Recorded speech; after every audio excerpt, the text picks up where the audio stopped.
이대로라면 머지않아 우리는 혹독한 기후의 청구서를 받게 될지도 모릅니다. 어? 커피가 4만 원? 흰쌀밥에 김치찌개. 잠깐만, 이것도 너무 비싼데? 기후 위기는 곧 식량 위기로 이어질 수 있습니다.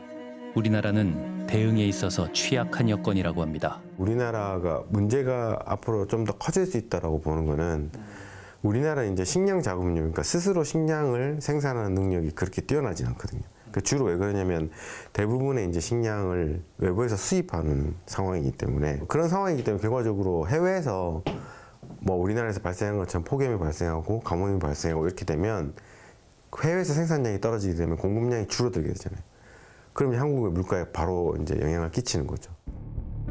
2022년 여러 나라의 공유 식량 자급률을 비교해 보면 우리나라는 22.2%로 다른 나라들보다 현저하게 낮은 수준임을 알 수 있습니다. 2023년에 인도에서 3월 달부터 40도에 가까운 더위가 이어지니까 전 세계 밀 수출국의 중에서 규모가 두 번째로 가는 인도가 밀 수출 금지 조치를 내린 적이 있거든요. 그러니까 우리나라처럼 이렇게 식량 자급률이 낮은 나라에서는 그 식량이 많이 생산되는 곳에 기후변화 영향이 크게 가게 되면은 우리가 돈이 아무리 많아도 우리가 필요한 농작물을 사올 수 없다고 하는 그런 아주 무서운 그 현실이 우리 앞에 가까이 다가온 것입니다. 전문가들은 앞으로 우리의 밥상이 몰라보게 변할 것이라고 경고합니다.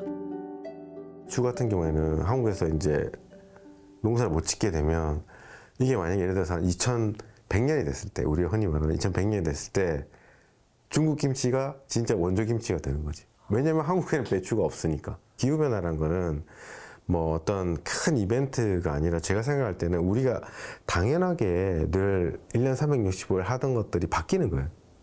그게 이제 기후변화 무서운 거거든요. 그러니까 사실 우리가 굉장히 자연스럽게 하던 것들이 사라지는 거예요. 하나씩 하나씩. 지금 그러고 있어요.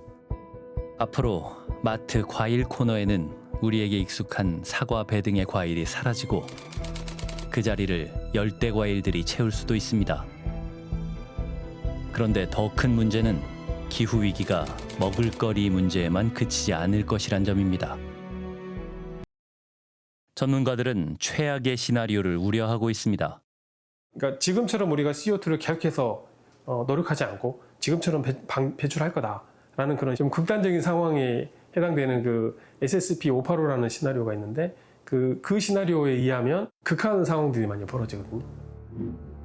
기후 변화에 관한 정부 간 협의체 IPCC는 6차 보고서에 심각한 미래 예측을 담았습니다.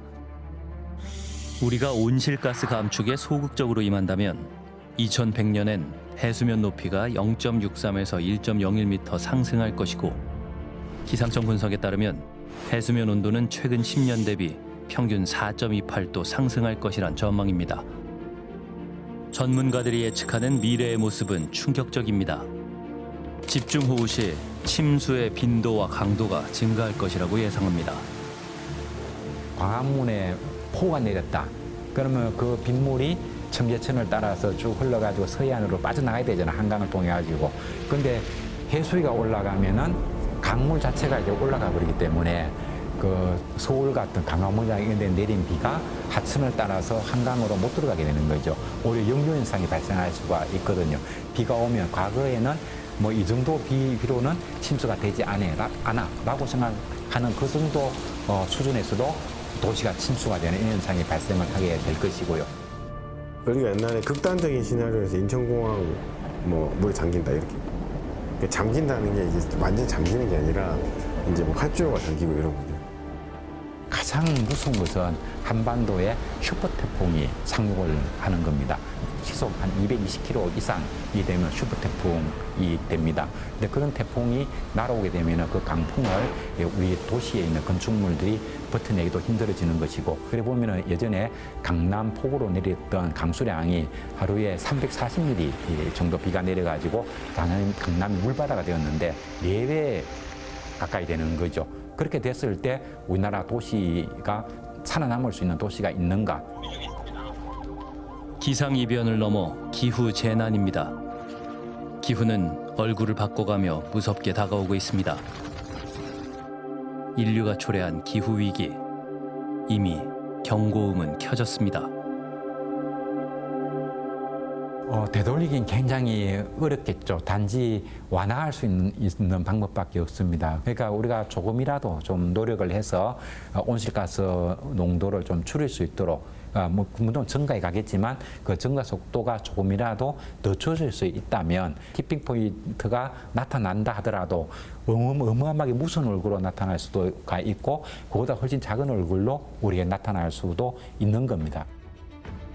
우리나라는 기후위기를 벗어나기 위해 어떤 정책과 대응 방안을 마련하고 있을까? 이에 대해 환경부에 물었습니다.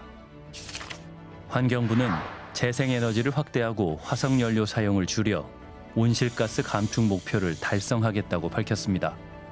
더불어 기후재난에 대응하는 예보체계를 구축하고 기후에 적합한 품종, 재배 기술 등을 개발해 기후위기에 적응해 나갈 것이라는 입장을 밝혔습니다. 이거는 진짜 흔들리면 안 돼요. 어떤 정부가 들어서든 탄소 중립을 하겠다, 이 정도 목표를 세웠다 그러면 정부가 바뀌더라도 계속 그 목표를 맞추기 위해서 계속해서 고민을 해야 되는 거예요. 기후변화 문제가 계속 진행되고 있는데 정책은 5년마다 바뀌면 안 되잖아요. 그러니까 시간을 벌어야 된다는 거예요. 액션을 취해서. 근데 이것도 안 하고 아무것도 안 하면은 뭐 우리가 이 행성에서 존재할 수 있을 것인가에 대한 궁극적인 질문을 던질 때가 올 거란 거지.